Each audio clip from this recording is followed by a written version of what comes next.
you may wonder whether it's really necessary to have a teacher, or what they call a guru, to learn aspects of the Dharma, of Buddhism, of early Buddhism. And I think that's a really good question. What I'll do in this video is to look at what the Buddha had to say about gurus, about teachers, about how you should investigate teachers, and as well at the question as to whether we need a teacher really to investigate and practice the Dharma for ourselves. So I'm Doug Smith of the Online Dharma Institute, that's onlinedharma.org. If you're new to this channel and interested in living a wiser and a kinder and a calmer life, consider subscribing to the channel. And if you click the bell down below, you'll receive notifications when I come out with new videos. And if this material interests you enough to take a deeper dive into it, check out my courses over at the Online Dharma Institute on onlinedharma.org. So I got a recent question from one of my viewers, Poikkiki, who asks, in what suttas does the Buddha talk about being self-reliant upon oneself in terms of meditation? I've read in some of Analyo's books that we should become self-reliant on our practice. This struck me as surprising, since many other schools insist that a teacher is mandatory. What was the Buddha's take on this matter? In case you're not familiar with him, Analyo is a wonderful monastic. He's actually German, born in Germany, but I believe Germany or Austria, probably Germany, and became a monastic, a Western monastic, and is one of the leading scholars of early Buddhism. And indeed, he has talked about this kind of topic. And so what we'll do is we'll begin by looking at what the Buddha had to say about vetting or investigating a teacher for yourself, which I think is critical insofar as if we're going to look for a teacher like that. And then we'll tackle the main body of Poikkiki's question about whether we need a teacher at all in the Buddha's viewpoint and in the viewpoint of early Buddhism. So the first question, what did the Buddha have to say about all this? That is to say, about teachers. And indeed, in the early texts, the Buddha says that he talked directly to his disciples and told them that they should investigate him as a teacher. And indeed, that they should investigate presumably anybody in his situation. But in particular, they should investigate to see whether he is truly awakened. And being truly awakened, that is a very tall order to ask of your teacher, I have to say. When the Buddha talks about this, he gives a number of criteria, a number of ways that we can investigate a teacher to see whether they're awakened. The first thing he suggests is to look at them, to see their bodily behavior, how they behave around other people and in daily life. Do they give any indication of being prey to greed or to hatred or to delusions of various kinds in their behavior? That's one way. Another way, and we can see the Buddha's analytic mind here, is to look at their speech. So how do they sound? So listen to them. So not just looking, but now listening. So in what they tell you, in their express language, do they make clear to you that they are completely free of, again, greed and hatred and delusion? Or, on the other hand, are they saying things that make clear to you that they still have greed, or that they are still filled with hate in certain circumstances, or that they're deluded in certain ways? And if, in both cases, they pass that test, the third question you can ask is, how long have they been this way? Is this something that's recent, that's only happened very recently, or is it something that they've been doing for years and years?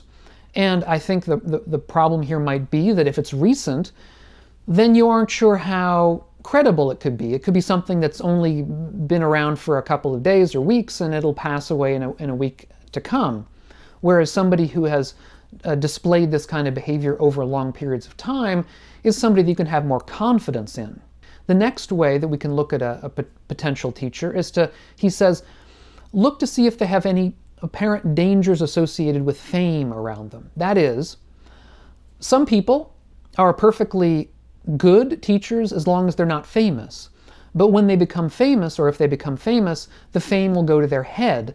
And then all of a sudden they become greedy, they become egoistical and filled with hatred for people they don't like.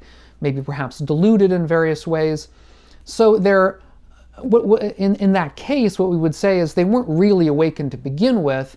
It's simply that they were relatively close enough to awakening to not show these states in normal circumstances, but in special circumstances, in particular the circumstances surrounding fame and glory and all the rest, all of a sudden they start wanting 27 Rolls Royces and all kinds of protection with people with guns around them. I think we know some religious teachers who've been like this. So this is another way that we can tell whether a potential teacher is awakened. Another way is to look at the way that the teacher treats their students, their disciples. Do they treat them with equanimity? That is to say, in a very even-handed way? Or do they have cliques and favorites, people that they hate and dislike? Now, this is not to say that a teacher can't criticize a student or believe that a student is not doing well, even strongly criticize somebody who's doing things that are very, very bad. Any good teacher will do this. Indeed, the Buddha himself says that a teacher should do this. A teacher has to criticize people who are worthy of criticism, otherwise they're not doing their job, and indeed also praise people who are worthy of praise. But they should come to all their students with a kind of equanimity of mind and be wanting to help all of them to the same extent possible. So that's another way to tell. And the final way that the Buddha talks about has to do with whether they are, as he says, uninterested or avoiding sense pleasures, uninterested in sense pleasures out of fear or out of a lack of desire for sense pleasures. And this is a subtle but critical difference, I think. That is to say, you may have teachers who avoid sense pleasures, who are very austere perhaps in their behavior. Maybe they, as the traditional monastics will, eat only one meal a day or don't sleep in luxurious beds or the equivalent, whatever it might be. They perhaps live very minimalist lives.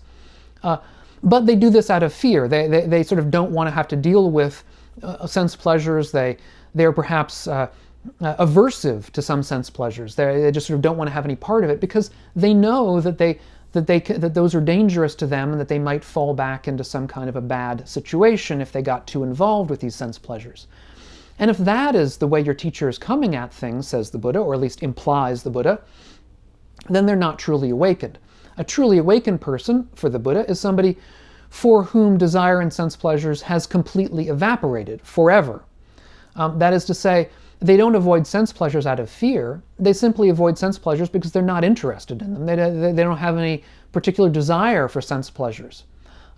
So that is, I think, a very deep difference between somebody who is awakened and somebody who is perhaps on the road to awakening or getting close to awakening or in any event playing at being awakened.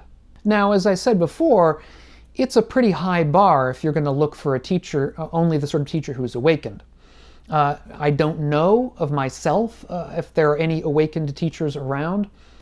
So if that's the kind of thing you're after, you're going to have to look for it yourself. I do not absolutely by any stretch of the imagination claim to be awakened. And none of my direct teachers, I believe, were awakened. So that's something that you'll have to consider and take into consideration yourself. Indeed, even Bhikkhu Bodhi, who is one of the most illustrious teachers of the early texts and early Buddhism, and one of the probably the leading translator of the early material into English right now, even he, when confronted with these kinds of passages, sort of laughs at them and says, I'm not awakened either, so just take that into consideration. And I think it's also something that we should pay attention to, that looking for and believing that you have found an awakened teacher can be a problem. It doesn't need to be. I mean, if you've actually found somebody who's truly awakened in the way the Buddha means, that's great. But all too often, I think, people stumble upon fallible, unawakened teachers who they believe, because they presumably either haven't investigated enough or because the teacher is particularly good at dissembling, they believe that they're awakened when they're not.